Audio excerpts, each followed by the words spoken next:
দর্শক বন্ধুরা, আপনাদের সবাইকে বিসমিল্লাহ ডিজাইন সেন্টারে স্বাগতম। আপনারা দেখতে পাচ্ছেন ইতালিয়ান শো পিলার, ইতালিয়ান নৈচা। এই নৈচাগুলো আপনার আপনার এই নৈচাগুলো হচ্ছে ইতালিয়ান শো পিলার কিংবা ইতালিয়ান নৈচা বলা হয়।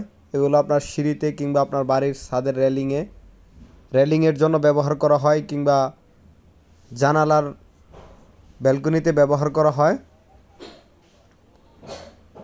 এই নৈচাগুলা আমরা পাইকারি মূল্যে সেল করে থাকি, অল্প মূল্যে সেল করে থাকি। আপনার যারা নিজের বাড়ির সৌন্দর্য বর্ধনের জন্য নৈচা ব্যবহার করতে চান, এই ইতালিয়ান শো পিলার নিতে চান, তারা আমাদের স্ক্রিনে দেওয়া নাম্বারে আমাদের সাথে যোগাযোগ করবেন। আমরা আপনাকে স্বল্প মূল্যে মাল সেল করে থাকব, আর এই মাল বাড়িতে পৌঁছে দিব। কোনো মাল যদি নেওয়ার সময় নষ্ট হয়ে যায়, তাহলে সে মাল আমরা পুনরায় রিটার্ন করে দেব। ধন্যবাদ সবাইকে।